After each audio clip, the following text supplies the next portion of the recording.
and welcome to today's live chat, which is coming to you from Maydan Square in Kyiv, the capital of Ukraine. Now, this was just a one-off. It wasn't planned. It was just I thought, hey, I'm here now. Why not do a live from this great location? And this is in many ways the location where everything started to happen, because it was here in Maydan Square in the winter of 2014 when Ukrainian people rebelled against an obviously falsified election. Now, and Putin, hello Kyiv, and obviously because of the falsified election, that's where Putin does things always, he couldn't allow that to happen.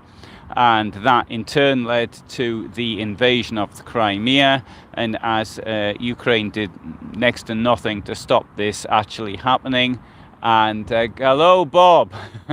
And so therefore Putin then did the invasion of the Donbass, and there's been a state of war there for 8 years, and now we have this invasion or this war that's going on now, an attempt to actually control the entire country.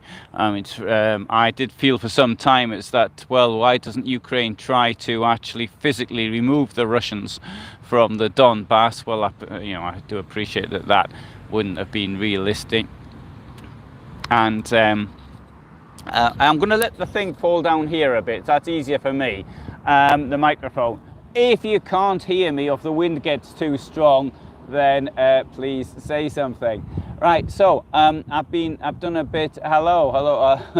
I've done a bit of traveling here last few days. There was one place I was at, and where there was dreadful destruction, absolutely horrendous.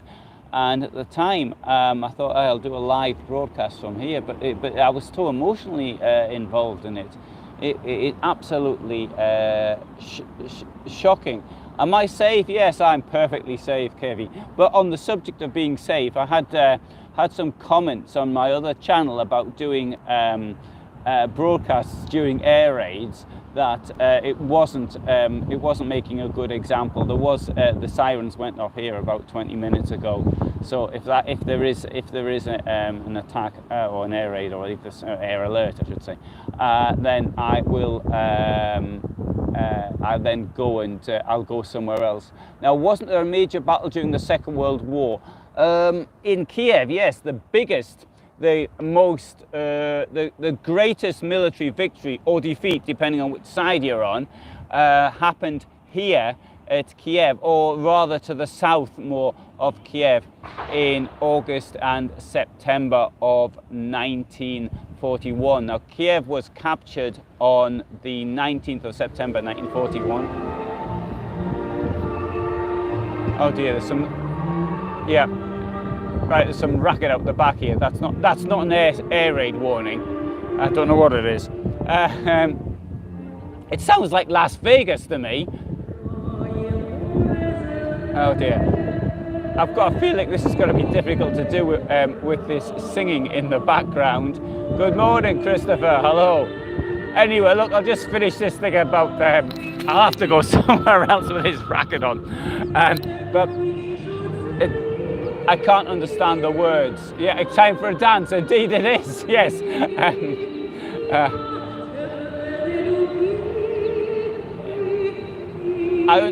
This is bang in the city centre. This is the most city centre. This is the Trafalgar Square of Kyiv. I think that's fair to say, because often it's difficult to say what the city centre is. If I said, where's the city centre in Paris? I mean, where would you say? I mean, I don't think it's fair to say Arc de Triomphe, for example.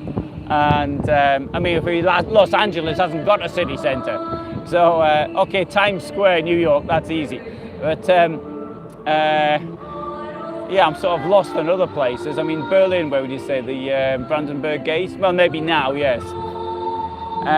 Anyway, it sort of put me off my stride, this music in the back. Okay, tell you what, I'll just show you around. and rather than go into some analysis, and I'll come back from another place and do a bit of analysis. But I'm going to show you around now, okay? Turn the camera around.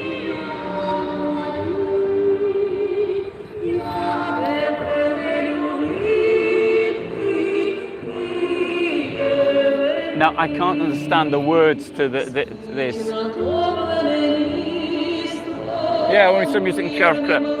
I said I can't understand. I can understand if they speak slowly. Sorry, I see I've got the gimbal in front of the camera. So this is the statue of, I think it's meant to represent independence. And, okay, this is the Maydan, the trade union building, which was quite important in the because obviously the trade unions are here. They're opposed to the corruption that existed before. Just waltz around the square, yeah, quite. So that's the trade union building. That much I know. And I know McDonald's is up there.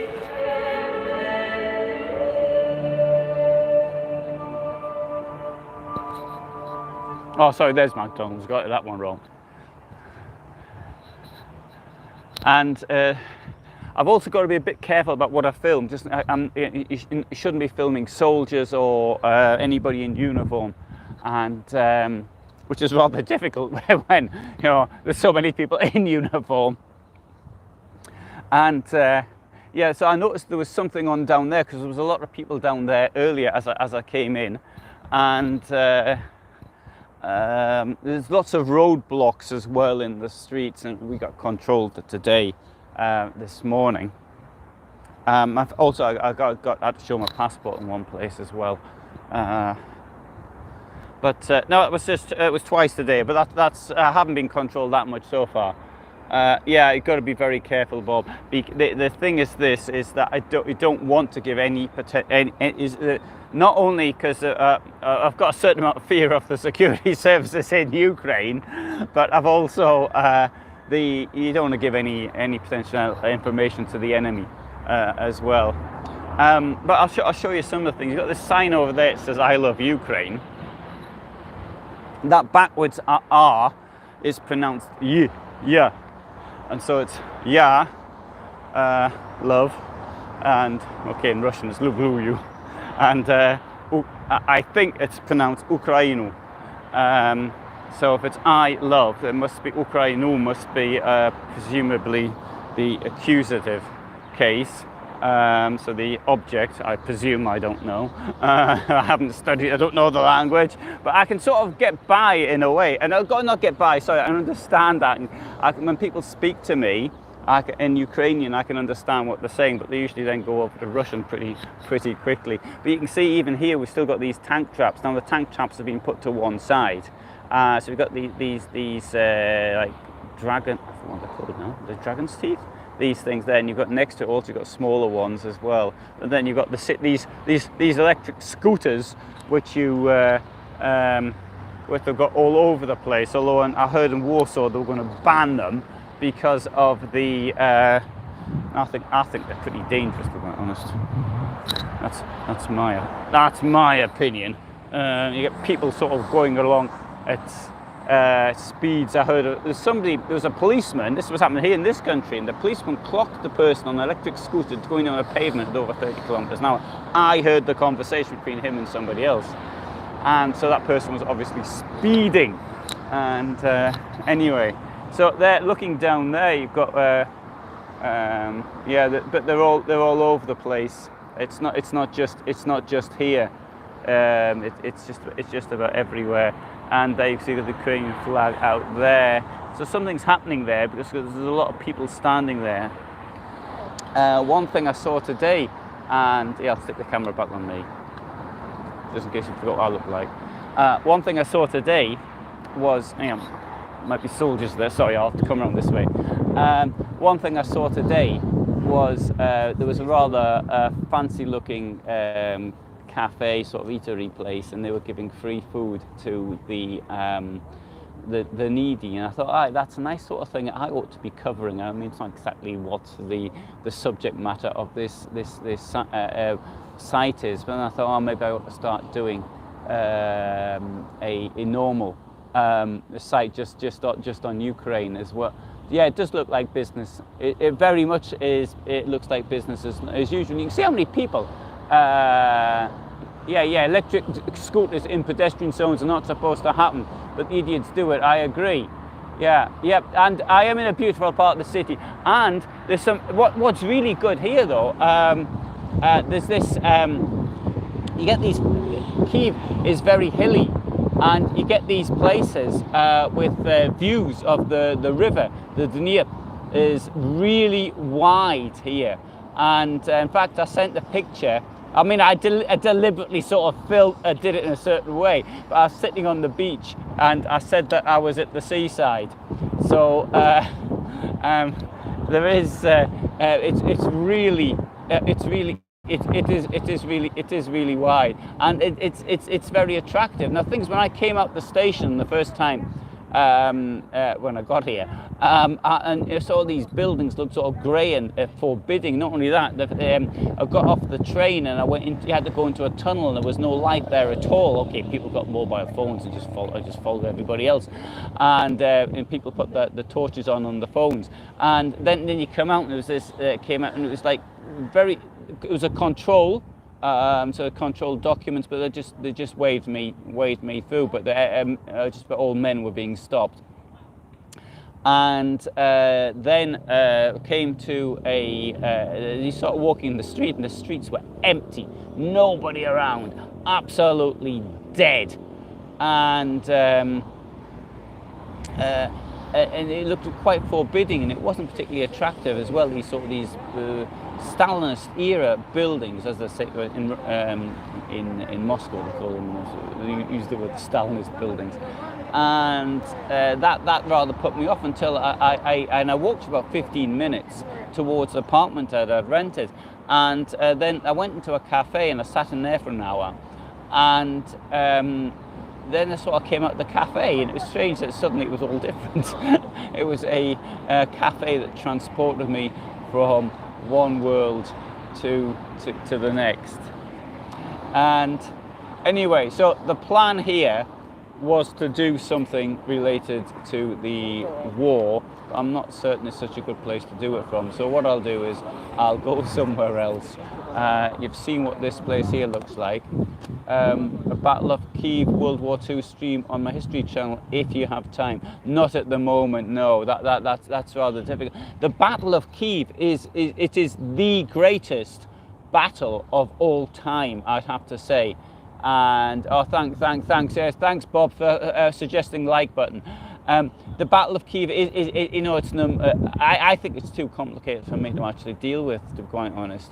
I mean, I was thinking, there's things I've thought about doing. There's one thing I really want to do, which I know now is never going to happen, and that was to I started on the Bug River on the 22nd of June, 22nd of June, then follow the traces of the German unit that got the closest to Moscow, and then maybe follow the retreat back. But that's something I really thought I'd have to do, and I even talked to people about doing that in Russia. I mean, I don't know if I'm ever going to get to Russia again. I mean, if the Putin regime falls, then maybe there's a chance, but as long as it's under the current dictatorship, I won't be applying for a visa. I just don't think, I don't rate my chances too high. So anyway, okay. Thanks for all of you for being here this, whatever today is, Friday morning, and all the best from me in Kyiv. And this evening, I'd love to do it, Kelly. This evening I've got a video coming up, and it's going to show the dreadful destruction which these terrorists have caused. And it is pretty horrific if you think of the people who are in there. In these buildings when it happened. So if you've got a bit, if you're a bit nervous, thank you. If you're a bit nervous, then it's possibly not the right thing to watch actually. But I did do it after it happened. So ciao for now, and all the best from me. I'll try and come back later, and if I don't, then 21:15 Central European time. 2000 hours Central European time. There's the video which I did. I probably won't be able to see it. Thanks, all the best. I probably won't be there at the premiere, but I've seen the film already. All the best from me. Thanks. Bye. Bye.